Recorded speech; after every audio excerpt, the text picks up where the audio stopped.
Kenderaan kini memasuki fasa pendakian. Apa yang pada awalnya terasa landai, kini mula menunjukkan kecerunan yang semakin meningkat. Bagi lori biasa, ini sudah mula memberi kesan. Bunyi enjin berubah dari nada santai kepada tekanan yang semakin jelas. Pada ketika ini, pemandu perlu mula membuat keputusan penting, menentukan gear yang sesuai sebelum pendakian menjadi lebih curam. Jika gear ditukar terlalu lambat, enjin akan kehilangan kuasa. Jika terlalu awal, momentum pula akan terjejas. Di sinilah pengalaman memainkan peranan. Pendakian ini bukan sekadar tentang menekan pedal minyak. Ia adalah keseimbangan antara kuasa enjin, berat muatan dan keupayaan pemandu membaca bentuk jalan di hadapan.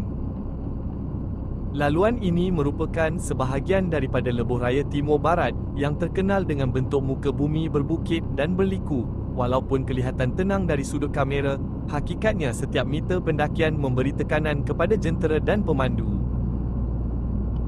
Dalam masa yang sama, pemandangan di kiri dan kanan jalan memperlihatkan bukit bukau yang luas dan hutan yang tebal.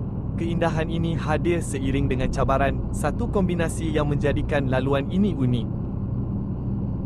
Pendakian ini hanyalah permulaan. Di hadapan, terdapat lagi bahagian yang lebih panjang dan lebih mencabar, yang akan benar-benar menguji kemampuan lori dan ketahanan pemandu.